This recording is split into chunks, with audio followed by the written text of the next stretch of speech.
Imagine a place so remote and desolate that it hides the most extraordinary secrets of our time. What if I told you that during World War II, the Nazis discovered something in Antarctica so compelling that they risked everything to build a hidden base there? From mysterious UFO encounters to ancient advanced technologies, and even pyramids that dwarf those in Egypt, this isn't science fiction. It's a reality buried in the ice. Join us in uncovering the jaw-dropping revelations from Billy Carson on The Sean Ryan Show. What did Admiral Byrd really find? Why are major world powers so obsessed with this frozen continent? Stay tuned to discover the secrets that could change everything you thought you knew about history and the world. There is a situation that began to happen during World War II where they discovered that the Nazis had went down to Antarctica and built a base down there, New Swabia land. And they were like, wait a minute, why in the world would they go to this desolate place? What's down there that they would want to go and go through the harsh weather and risk everything, risk even their lives to be down there and build a base? So he decided to fly down there. Imagine flying into a lush, tropical paradise hidden within Antarctica, only to be intercepted by UFOs. Explore Admiral Byrd's extraordinary diary and his meeting with the Master.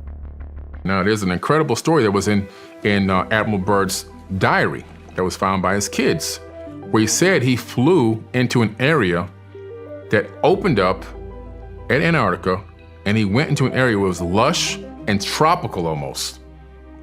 And as he got into this area, this is according to his own diary, people can look this up, something took over his plane, and these two UFO-type craft, circular craft, flying saucers came, and it took over his craft, and it guided him in to this area where they landed.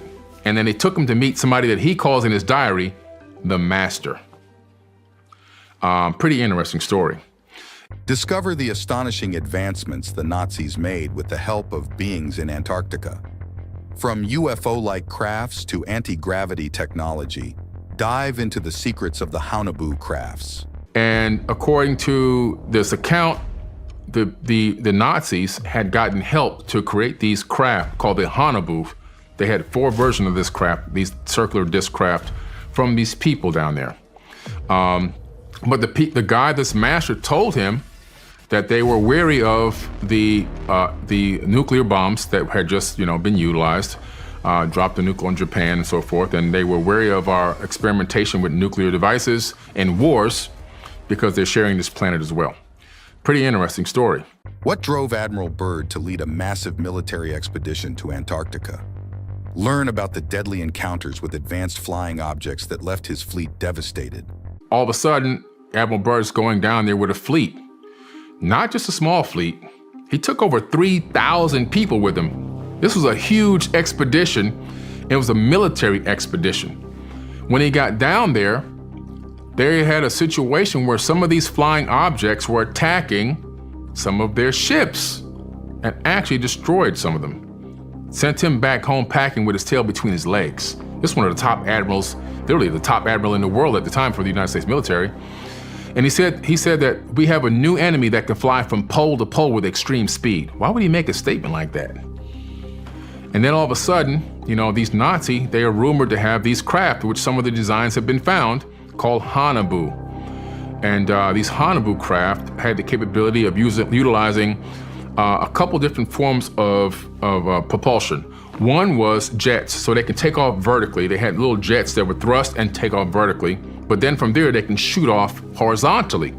Well, they were using a device that was spinning in the center of the craft, and what it appears to be is they began to copy technology from the ancient Indian Vedas, because Hitler was sending his people all around the world to get knowledge on ancient technology. That's how they found these people in Antarctica. He even sent people to Tibet, Nazis to Tibet, to talk to the people in Tibet to find out about this ancient technology. He found out about Vimanas, and these people supposedly in Antarctica helped him develop a couple of them, where they use a ferrofluid vortex engine. A ferrofluid is a liquid metal like mercury. And in the ancient Indian Vedas, if you take mercury and rotate it at a high rotation, a high RPM, and electrify it, you get something called anti-gravity.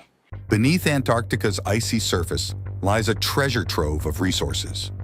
Explore the vast coal, uranium, and plutonium reserves that have drawn the world's powers to this remote land besides the uranium that's down there in Antarctica, which obviously you know what uranium's used for, right? Nuclear power plants and also nuclear weapons. There's mountains Admiral Byrd said there were mountains of coal with no ice caps. No ice caps, his exact words, and I can give you a copy to this video. His own mouth is saying, no ice. Mountains of coal that can satisfy the world's need for coal for a very, very, very long time. Also, there's plutonium down there. Again, so uranium and plutonium, we know that if you have a high level of plutonium and uranium, it's one of the easier elements that you can separate the atoms. You can split atoms very easily, which makes it high use for weaponry and also power plants. So that's why the government wanted access down there. That's why the Germans wanted access down there. After World War II, the U.S. secretly recruited over 2,000 Nazi scientists. Discover how Project Paperclip brought advanced knowledge and technology to America's forefront, shaping our modern world. And that's why after Germany fell, we had Project Paperclip, where we took all the scientists from Germany that had learned all this wisdom and knowledge, and we brought them to America. People think Project Paperclip was just a small number of Nazis. We took over 2,000 Nazis with us and brought them to America and put them in positions of power over technology companies, the CIA, the space program at NASA, and so forth and so on. And we began to develop these technologies. So in a weird kind of way, America became the Fourth Reich, to be honest with you. And I know that they were developing at the time Hanaboo No. 4, which supposedly Hitler never got killed. He escaped in Hanaboo No. 4 to Argentina, which is very, very close to where? Antarctica. If you look at Google Sky right now on the computer and look down on Antarctica, you'll find bases from, research bases from every major country in the world there. And you'll also find the Rockefeller Foundation base as well. So Admiral Byrd was right.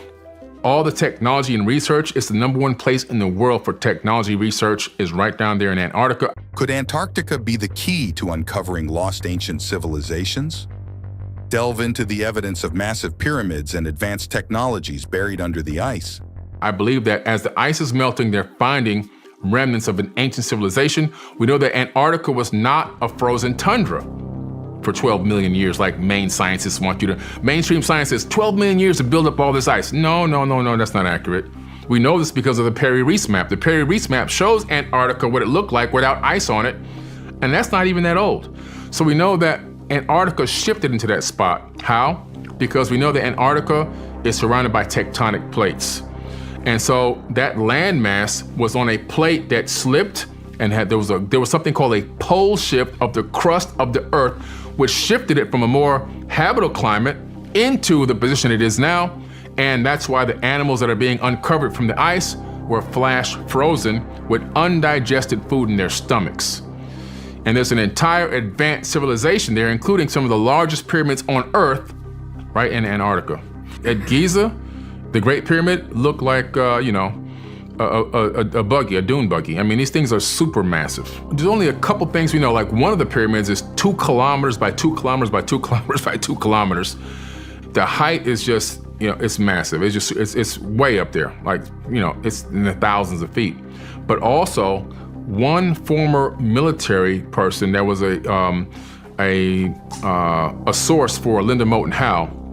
This was on a documentary she was in. She said that source told her, after going down there for research, I guess in private security, that it was still emitting some type of exotic energy, which is pretty interesting because that was the second time I heard a statement like that. The first time was on a documentary that came on Discovery Channel about the Bermuda Triangle when they found those pyramids off the coast of Cuba down there, right? Which is clearly scanned. Everybody knows that they exist. But this guy was taking he would get off the boat and take like a dinghy out to float to the center area. And he said the same thing. Some type of exotic energy was draining his batteries on his cameras. He had to try 3 times to get this thing recorded properly. He said exotic energy. And what's interesting is if you take a perfect line and draw it from the tip of the Bermuda Triangle, the center of the Bermuda Triangle, straight through the Earth, you come out at the Yonaguni Pyramid at the Dragon's Triangle in Japan, which is also rumored to have disappearances and exotic energy and all this other crazy stuff. So in some way, these pyramid structures around the world are all linked with potentially portals of some type or energetic portals. What secrets does the Antarctica Treaty protect? uncover the truth behind the international research efforts and the mysterious openings found near scientific bases. Yeah, that treaty was to allow peaceful collaboration of research and science down there, no war zone. There's an opening next to these research facilities. And this is why I believe they made this treaty, this sharing of information treaty or whatever. There's a 30-meter wide opening there. You can see it on the Google Sky thing. And what's interesting, on Google Earth, I'm sorry. And when you look at it, like, what's in there? Now, why are they over here? And why are they so close to this gigantic opening? What's in there? I think the answer is whatever Admiral Byrd came across, or whatever they're coming across, I think it's linked. I think there's a remnant of an ancient civilization in there that possibly is still there, and they're in communication with them, in my opinion. What if the Nazis cracked the code of time travel, unveiled the mysteries of Die Glock, the legendary Nazi bell, and its potential to alter the fabric of history itself? The Die Glock is an amazing device that was being developed by the Nazis during World War II. This Die Glock, again, technology that they learned about through an advanced civilization that they were in communication with through the Thule Society. This Thule, T-H-U-L-E, Thule Society, they were using psychics to channel information from an advanced alien race. And they were taking this knowledge and then turning it into actual real workable technology. And so they had this thing in Germany called the henge, where they had these gigantic stone pillars in the shape of a henge. And they had the Die Glock in the middle. It looked like an acorn, a UFO type, but an acorn-shaped UFO. And it had these multi-counterclockwise spinning pieces on it that was spinning all different ways. The ultimate purpose of it seems to have been some type of time travel. And this thing at one point, based on eyewitness accounts, it's turned on and activated, and it disappeared from the henge. It was seen like, I forget how many decades later. I think it crashed somewhere in Virginia or something, according to these accounts. I got to look that up to make sure I'm not making a mistake there, but it reappeared later, and it crashed somewhere, I believe, in the Americas. And this thing was the same exact shape and description as the Die Glock. And what was it for? I believe that they were trying to tap into time travel so that they can go back in time and change the past so they can have a Nazi-dominant future. You see, they want to alter realities. The only problem with going back in time they didn't take into consideration is that if you go back in time, you can't alter the future reality that you existed in on the same timeline. Because when you go back in time, you shift into a different alternate timeline altogether, allowing you to go back in time in the first place and see even yourself. So it's like the grandfather paradox, right? If you go back in time and kill your grandfather, how in the world were you born to go back in time to kill your grandfather? Well, the answer is you shift into an alternate timeline.